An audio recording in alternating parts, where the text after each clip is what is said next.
అందరికీ నమస్కారం. నేను శిరీష. ఈరోజు మనతో పాటు ఉన్నారు సుప్రసిద్ధ జ్యోతిష్య వాస్తు పండితులు బ్రహ్మశ్రీ డాక్టర్ నాయకంటి మల్లికార్జున శర్మ గారు. గురుగారితో మాట్లాడదాం. గురుగారు నమస్కారం. నమస్కారం అమ్మా. గురుగారు, ఈ నవంబర్ మాసంలో మొదటి రాశి అయిన మేషరాశి వారికి ఎలా ఉండబోతుందంటారు? తప్పకుండా అమ్మా. ఓం శ్రీ గురుభ్యో నమః. ఓం శ్రీ మాత్రే నమః. నవంబర్ మాసంలో ముఖ్యంగా మేషరాశి వాళ్ళ యొక్క ఫలితాలను మనం చూద్దాం. మేషరాశి వాళ్ళు రాశ్యాధిపతి కుజుడు అవుతాడు. ఈ మేషరాశి వాళ్ళకి ఏంటంటే కొద్దిగా వాళ్ళ యొక్క క్యారెక్టర్లోకి మనం ముందుగా వెళితే కొంత కోపాన్ని తగ్గించుకోవాలి, ఆవేశము ఉద్రిక్తలు కూడా ఇలాంటివన్నీ కూడా తగ్గించుకొని అనుకున్న పనులన్నీ కూడా కొంత ఆలస్యం జరిగే అవకాశాలు ఎక్కువగా ఉంటాయి. కాబట్టి తొందరగా లేటు లేకుండా అనుకున్న పనులన్నీ కూడా జరిగి ముందుకెళ్ళటం చాలా మంచిది. అయితే ఈ ప్రతి పనిలో కూడా కొంత కోపము, ఆవేశము, లౌకిక జ్ఞానం అనేది చాలా ఇంపార్టెంట్. అవన్నీ తగ్గించుకోవాలి. ఎందుకంటే 10 మందిలో ఒక 6గురికి ఇలాంటివి ఎక్కువగా సన్నివేశాలు ఎక్కువ జరుగుతుంటాయి. అంటే కోపపడటం, ఉద్రిక్తత, లౌకిక జ్ఞానం లేకపోవటం, బ్రెయిన్ మెచ్యూరిటీ లెవెల్స్ కూడా చాలా ఇంపార్టెంట్ ఇక్కడ. అయితే ఇవన్నీ కూడా గోచారరీత్యా చెప్పబడే ఫలితాలు అంటారు. బర్త్ చార్ట్ను అనుసరించే ఫలితాలు కావు. గోచారం అంటే ఏమిటంటే ట్రాన్సిట్ సిస్టమ్. ఆ గ్రహాల యొక్క ఫలితాలు, ఆ గ్రహాలు ఏ రాశుల్లో సంచరిస్తున్నాయో తెలుసుకొని చెప్పేదాన్ని గోచారం అంటారు. కానీ బర్త్ చార్ట్కి గోచారానికి చాలా డిఫరెన్స్ అనేది బాగా ఎక్కువగా ఉంటుంది. అంటే లాట్ ఆఫ్ డిఫరెన్స్ అనేది బాగా ఎక్కువగా ఉంటుంది. కాబట్టి ఈ నవంబర్ మాసంలో ముఖ్యంగా మేషరాశి వాళ్ళ యొక్క ఫలితాలను మనం చూసుకునేటట్లయితే ముఖ్యంగా ఈ మేషరాశి వాళ్ళకి గురువు యొక్క సంచారాన్ని మనం చూసుకునేటట్టే గురువు మిథున రాశిలో సంచారం చేస్తున్నాడు. గురువు మిథున రాశిలోను, శని మీనరాశిలోను, రాహుకేతువులు కుంభము, సింహరాశిలో సంచారం చేయడం జరుగుతుంది. అలానే రవి, బుధ, కుజగ్రహాలు వృశ్చిక రాశిలోను, శుక్రుడు తులారాశిలోను సంచారం చేస్తారు. ఇది గ్రహస్థితి. అయితే ఈ గ్రహాల్లో ముఖ్యంగా మేషరాశి వాళ్ళకు వచ్చేటప్పటికల్లా తృతీయంలో గురువు యొక్క సంచారాన్ని మనం చూసుకునేటట్లయితే ఆర్థిక సంబంధించిన విషయాల్లో కొద్ది జాగ్రత్తగా ఉండాలి. ఆర్థిక పరంగా ఉండే లావాదేవీలు కొన్ని ఉంటాయి కదా, అలాంటి విషయాల్లో కొద్దిగా శ్రద్ధ చూపించడం చాలా ఇంపార్టెంట్ ఇక్కడ. అంటే ప్రతిదీ కూడా మనం లైఫ్లో చాలా జాగ్రత్తగా ఆలోచన చేసి ముందుకెళ్ళాలి. నిర్ణయాలు కూడా ఆర్థిక పరంగా సమస్యలు రాకుండా చాలా జాగ్రత్తగా ఆలోచన చేసి అడుగు వేసి ముందుకు వెళ్ళాలి. అలానే శని యొక్క ప్రభావం వల్ల అనుకూలమైన ఫలితాలు, మిశ్రమైన ఫలితాలు ఎక్కువగా ఉంటాయి. అంటే పనులన్నీ కొంత ఆలస్యం జరగటం ఒకటి, అలానే కొంత ఆవేశంతో ముందుకు వెళ్ళే అవకాశాలు ఎక్కువ ఉంటాయి. అంటే శుభ కార్యక్రమాల్లో పాల్గొనే అవకాశాలు కూడా బాగా ఎక్కువగా ఉంటాయి. అంటే ఇక్కడ గురువు అనేవాడు మధ్య రకంగా ఉన్నాడు, శని కూడా మిశ్రమైన ఫలితాలు ఎక్కువగా ఉంటాయి. రాహు యొక్క ఫలితం చాలా అద్భుతంగా ఉంటుంది.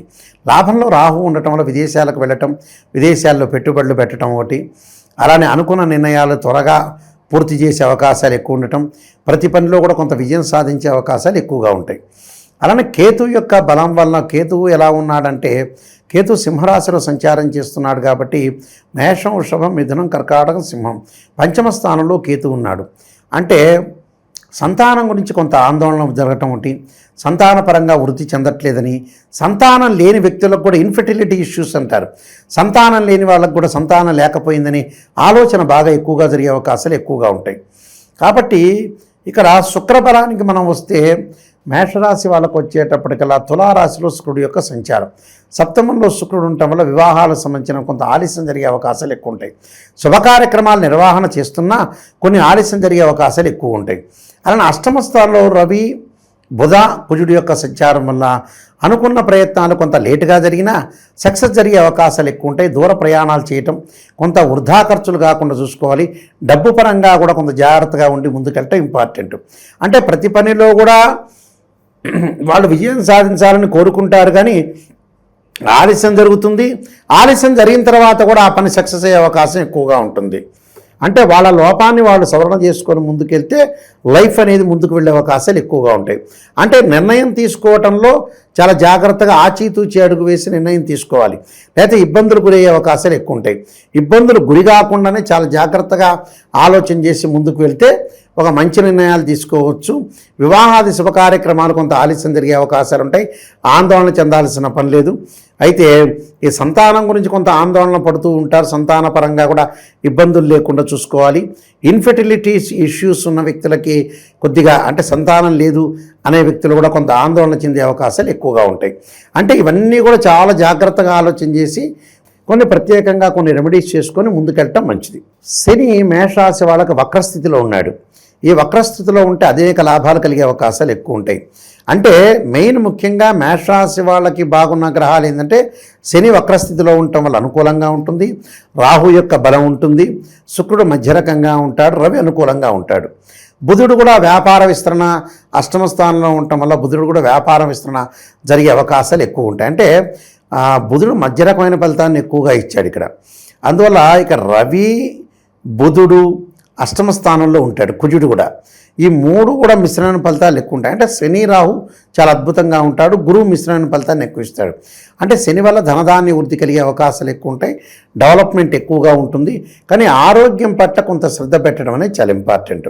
ఎందుకంటే అష్టమ స్థానంలో ఇక్కడ రవి కుజుడు బుధుడు ఉన్నాడు కాబట్టి రవి వల్ల కుజుడు వల్ల కూడా కొంత ఆరోగ్యపరంగా ఇబ్బందులు కలగకుండా దీర్ఘకాలిక వ్యాధులు ఎవరైతే ఉంటాయో వాళ్ళందరూ కూడా బహుజాగ్రత్తగా ఉండాలి. బహుజాగ్రత్తగా ఉండాలంటే ఆందోళన చెందాల్సిన అవసరం లేదు.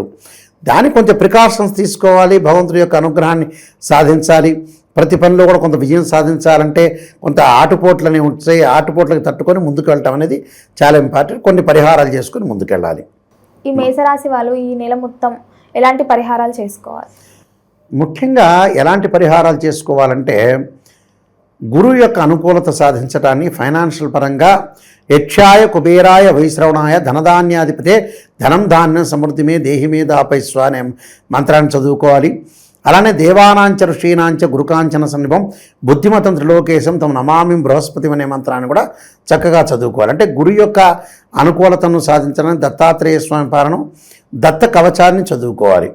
దానితో పాటు కేతు యొక్క అనుకూలత ఉండటానికి చక్కగా వాళ్ళు గణపతి యొక్క ఆరాధన, శుక్రుడు యొక్క అనుకూలత ఉండటానికి మహాకాళి మహాలక్ష్మి యొక్క స్తోత్రపాలనం చేయటం, అలానే సూర్యగ్రహం యొక్క అనుకూలత ఉండటానికి ఆదిత్యాయుధ్య శాస్త్రమూర్తాయుధ్యమే తన్నో సూర్య ప్రచోదయాత్ ఆదిత్యాయుధ్యం శాస్త్రకిరణాయుధ్యమే తన్నో సూర్య ప్రచోదయాత్ అనే మంత్రాన్ని కూడా చక్కగా చదువుకోవటం వల్ల మంచి ఫలితాలు జరిగే అవకాశాలు ఖచ్చితంగా ఉంటాయమ్మా.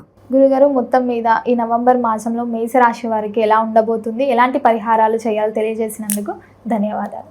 నమస్కారం.